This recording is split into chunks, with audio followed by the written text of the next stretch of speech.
सर्वोच्च न्यायालयामध्ये आज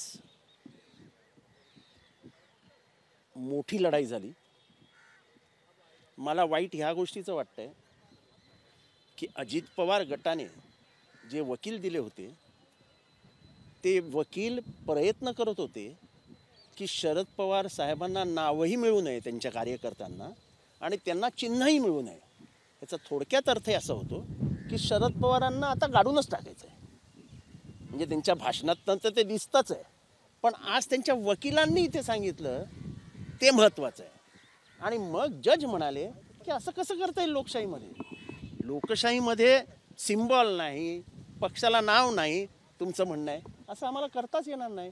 एक तर म्हणाले की इलेक्शन पिटिशनचा निर्णय हा जो निर्णय आहे त्या निर्णयामध्ये त्यांनी काही म्हटलेलं आहे, ते कसं काय डिस्कंटिन्यू करायचं? पक्षाला सिम्बॉल द्यावंच लागेल इलेक्शन कमिशनला, त्यांनी जे नाव सुचवलंय ते पण घ्यावंच लागेल इलेक्शन म्हणजे लोकांच्या माहितीसाठी। आणि त्यांनी सर्वात मोठं हे सांगितलं की लोकांना आता तुम्ही मूर्ख समजू नका। आम्ही नाही बोलत आहे, त्यांनी काय सांगितलं की पाकिस्तानमध्ये एक बॅट सिम्बल खेचून घेतला तर पाकिस्तानमध्ये काय घडलं लक्षात आहे ना तुमच्या? ते तुम्हाला भारतात घडवायचं आहे का? सिम्बल खेचून सिम्बल कुठला ना कुठला आम्हाला शरद पवार साहेब म्हणजे शरद पवारजींना द्यावाच लागेल इलेक्शन कमिशनरला। तुम्ही किती दिवस थांबवणार? ह्या प्रमुख मुद्द्यांवरती इलेक्शन कमिशन फार क्लिअर होतं। ते म्हणाले एकतर ते काय ते डिस्क्वालिफिकेशन आहे, ते इथे पेटिशन्स पेंडिंग असताना निर्णय कसे आले? डिस्क्वालिफिकेशन पेटिशन पेंडिंग असताना निर्णय घेऊ नये असं म्हणाले सुप्रीम कोर्टाच्या सुयश देसाईवरच्या याच्या जजमेंटमध्ये आहे। मग तुम्ही निर्णय कसे घेतलेत? पण आम्हाला आश्चर्य अजूनही एका गोष्टीचं वाटतं की लोकशाहीमध्ये कोणाला जिवंत ठेवायचंच नाही असा आर्ग्युमेंट ते अजित पवार साहेबांचे वकील करत होते की शरद पवार खतमच करून टाकायचे महाराष्ट्रातनं। असे खतम नाही होणार ते प्रत्येक जण आमच्या पक्षामध्ये शरद पवार आहे। आता प्रत्येक जण, प्रत्येकाच्या रक्तात शरद पवार आहे। तुम्ही महाराष्ट्रातनं शरद पवारांना असं गायब नाही करू शकत। मोठे मोठे वकील लावून सुप्रीम कोर्टात मोठा आरडाओरडा करून वकील नाही जिंकत, वकील पॉईंटवर जिंकतात। आता जे नव्याने नाव जे दिलं गेलं होतं त्यावर पुन्हा एकदा आर्ग्युमेंट होणार आहे, त्यामुळे ते आता आर्ग्युमेंट होईल ते होईल, पण त्यांनी सांगितलं सद्यस्थितीत आम्हाला तुमचं म्हणणं मान्य नाही की म्हणजे त्यांचं नाव पण काढून घ्या, त्यांचा पक्ष पण काढून घ्या, हे शक्य नाही म्हणाले। सर्वोच्च न्यायालयाला करता येणार नाही, कारण का म्हणाला लोकशाहीमध्ये म्हणजे एका लेवलला खेळ झाला पाहिजे, वरती खालती खेळ होता कामा नये।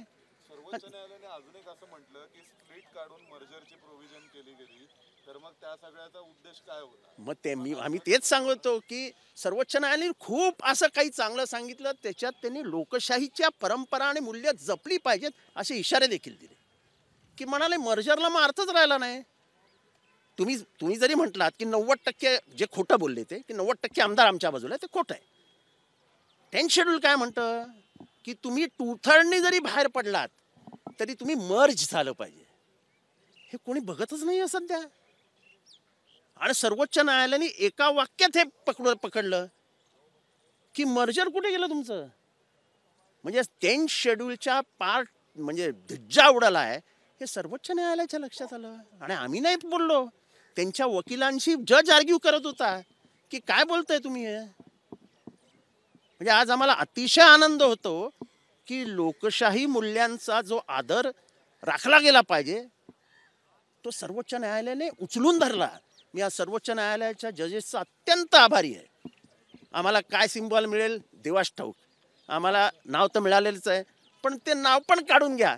अरे किती किती कोत्या मनाचे आहात रे, किती किती कोत्या मनाचे आहात। अरे नावच शरद पवारांनी आणलं मैदानात। खरं तर तुम्ही नाव बदलून घ्यायला पाहिजे स्वतःहून की नाही शरद पवारांचं बाळ आम्ही नाही घेणार। अरे बाळ मांडीवर घेता। आता शरद पवार नवीन एक रोपटं लावतायत, अजून लावलं पण नाही, नवीन रोपटं लावतायत।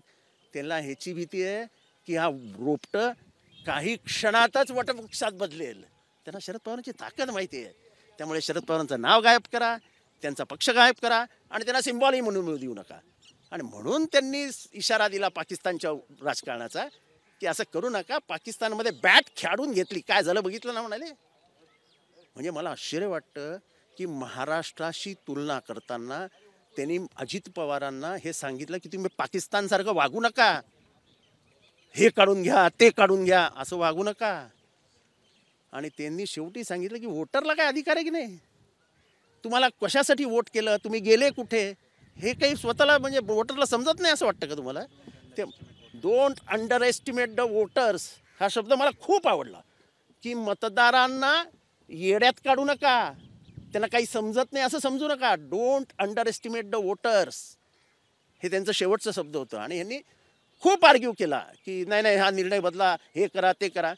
मला अत्यंत आनंद होतो की त्यांचं कुठलंही आर्ग्युमेंट जजेसनी नंतर ऐकून घेतलं नाही आणि जजेस आपल्या निर्णयावर ठाम राहिले की शरद पवारांना जे नाव दिलं आहे ते नाव कंटिन्यू राहील आणि शरद पवारांना निशाणी पुढच्या आठवड्यापर्यंत तुम्ही देऊन टाका. सगळ्यात खरं तर तुमची सुनावणी जी होती ती स्टेसाठी होती निवडणूक आयोगाच्या निर्णयाच्या, तर त्याच्यामध्ये अजित पवार गटाने तुम्हाला जे नाव मिळालं त्याच्यावरतीच आक्षेप घेतलेला आहे.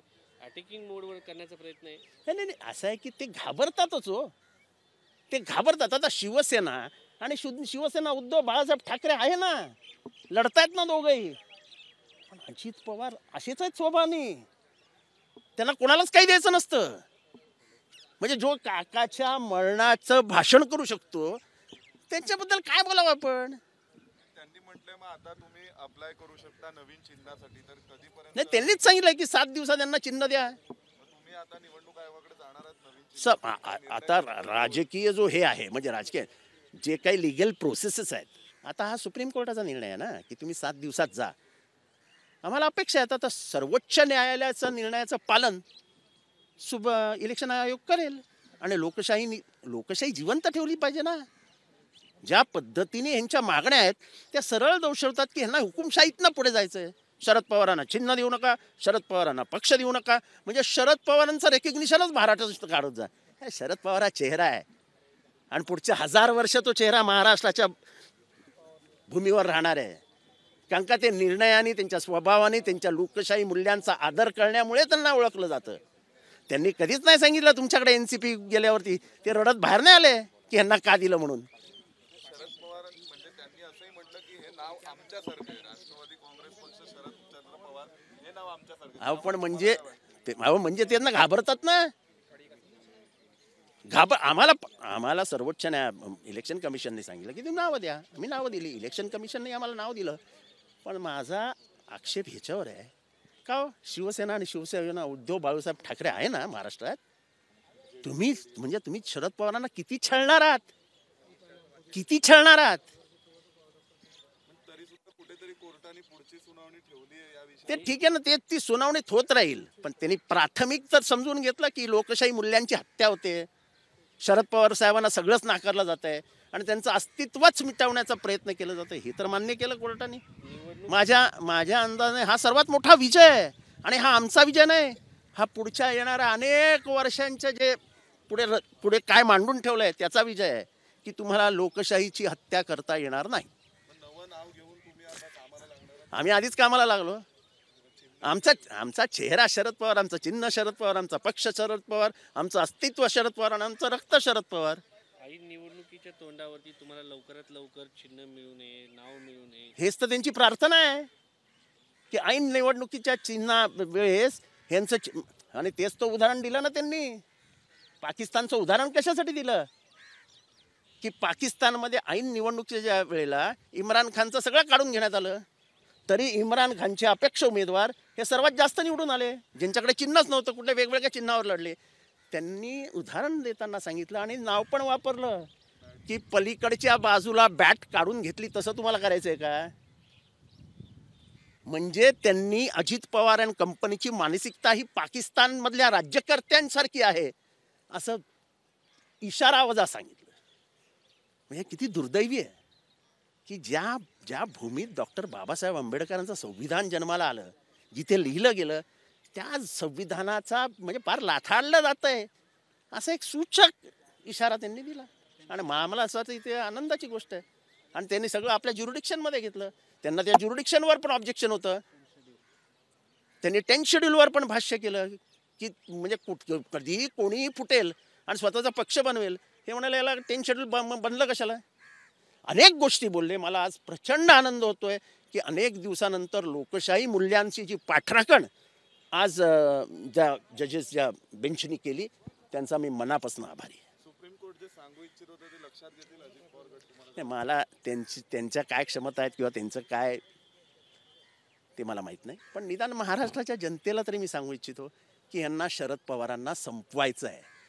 म्हणजे इतका घाणेरडं राजकारण ते करतील सर्वोच्च न्यायालयात असं आम्हाला वाटलं नव्हतं. एबीपी माझा, उघडा डोळे बघा नीट.